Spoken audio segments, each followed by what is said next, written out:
Today you're going to learn the 3 best ways to fill small holes in drywall, and one of them you probably have never heard of, and I use it all the time. Let's get started.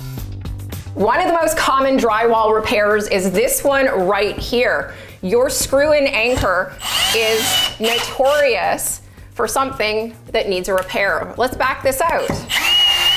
So how do we repair this? Our first step, we're gonna try Spackle. Let's give this a go. So what I like to do first is take the end of my 4-inch taping knife, and you can see the drywall is raised. We don't like that. We're actually just gonna push in, and what we're trying to do here is you wanna create a divot, okay? You want an indentation, and you can go over that with your putty knife if you want. Now it needs to be an indentation like this, like a pothole in the road, so you can fill it flat with putty. If it's raised, you're gonna have a pimple on your wall and it's not gonna look good. Now, if you have any gloss on your wall or on your drywall, you can actually give this a bit of a sand. There we go. Okay, let's get the putty. Now, one of the easiest ways to fill holes is with Spackle for drywall and plaster. And if you take a look, it is pink. And I'm just gonna scoop it up onto a putty knife here. And it looks like this, and when it's dry, it turns white. Now you definitely want to put your lid back on right away because this stuff dries out really fast. Now what I like to do is take a 6-inch taping knife, and I'm going to put my Spackle on the back of my taping knife, and then I love to use is actually my 4-inch taping knife. I'm going to take a little bit of Spackle, and I'm just going to go over that in an X and push in. So you just want to apply a little pressure and push in for hole number 1. And you can see, if you have multiple holes, that's what I do. Then I will go on to my next one. You can go over, press in, and then press in with your Spackle. So what's the advantage of Spackle? Dry time. These will probably dry within an hour. Second is that it has no shrinkage. Now we're just gonna let that dry and come back in an hour. Now, while our Spackle dries, we're gonna move on to method number 2, and that is using joint compound. Now, we always refer to this as mud. This is actually what drywallers would use instead of Spackle on their walls. And why is that? There's actually 2 huge advantages to using drywall mud. The first thing is that it is sandable, and that is gonna give you an ultra smooth finish. Good to know, and you can also use it as a skim coat. I'll get into that a little bit later. So this is actually why you don't want to yank out a screw-in anchor like this, because it's going to cause more work. So what do you do if you have an anchor that's stuck? Well, there's 2 options. You can use needle nose pliers to pull it out. There are some tricks, or sometimes you can actually just push this back into your wall. Okay? Sometimes you have to do that. If your anchor is damaged and you can't pull it out, it's better to just pop it into your drywall. So this is a lot better. I'm just gonna push that in to create the divot. The indentation is what you're looking for. So what about this? We've caused a lot of damage. Now I'm gonna try not to cause more damage, but I'm going to have to remove this part. Uh-oh, I have paper. Once you have paper exposed, there's something you need to do if this happens to you. So I've got my drywall mud, and I'm just gonna put a little bit on my taping knife here. I'm gonna push in, go in at an angle, and just lightly go over that. And I'm just gonna leave a light haze over there. Just a little light haze on there. Now I actually can't put joint compound directly on this one right here. Anytime you have, see this brown paper tear? If you put joint compound on it like this, and you paint it, it's gonna bubble. So we're gonna move on to our next one. I'm just gonna apply a little pressure, fill that hole up with the mud. And there we go, nice and smooth. And we're gonna let that dry. Now, if you have a drywall tear like this, traditionally you'd have to use an oil-based primer, which I don't like to use. I now use a latex primer. And I love this because it actually dries within an hour, but it is a special restoration primer. You have to do this. And now I've learned the hard way a long time ago that if you don't prime that paper and you apply Spackle or mud over that and you paint it, it's gonna blister and it's gonna cause you more work. So let's avoid that.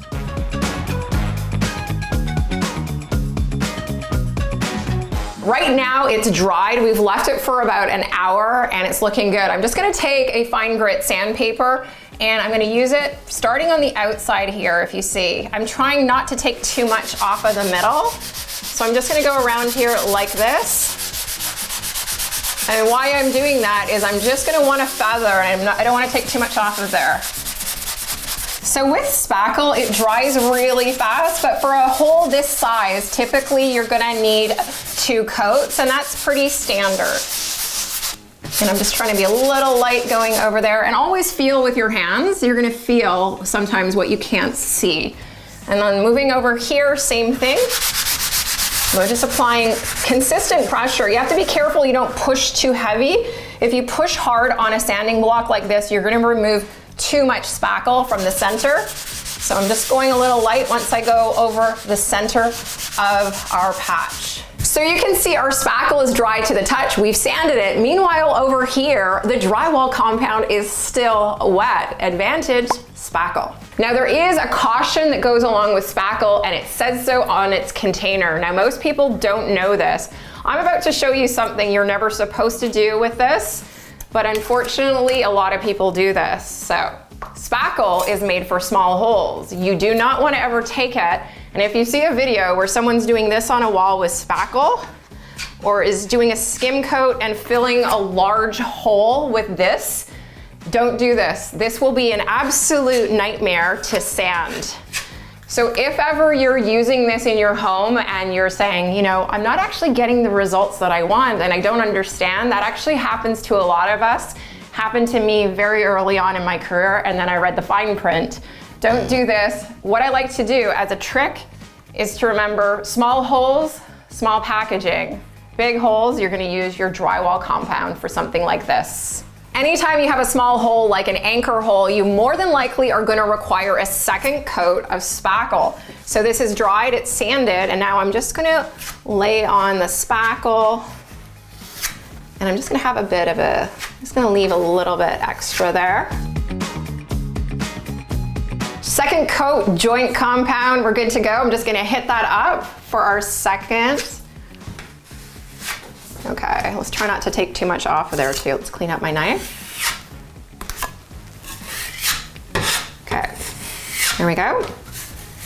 Gonna leave a little bit of a haze there. And if you have a little extra mud, you can leave it and we'll just sand that out. This one's looking good. Let's see how this goes. So see there already, second coat on one like this, looking good. And if you have a line, it's easier just to sand out that line. That's okay. Third one. Got a bit of a haze there. You can always check on the side too from drywall. It's gonna give you a good indication if you have good coverage. So how would you fix a medium-sized hole in drywall like this? Well, we're gonna use tape. So I'm just gonna take some of our mud. I'm gonna fill the hole like so. Clean it up if you make a mess. Now this is my favorite type of patching tape. It is the new school mesh. Put it over the hole and tear it.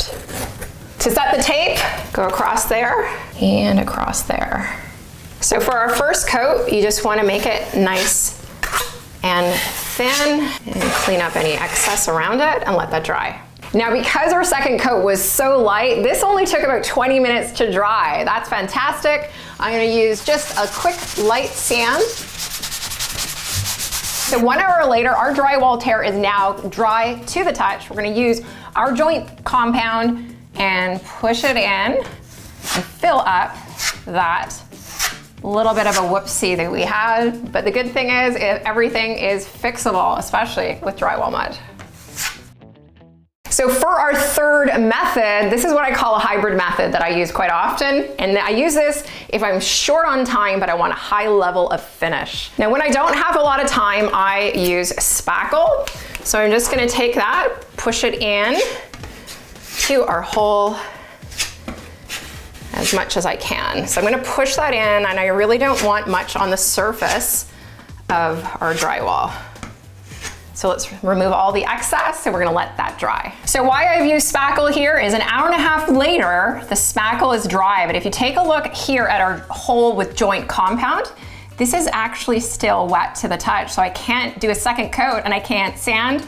And that is why I'm using this method right here. I just got my joint compound. Why I like joint compound, it's like butter. It spreads beautifully. And we're just gonna apply a second coat on that.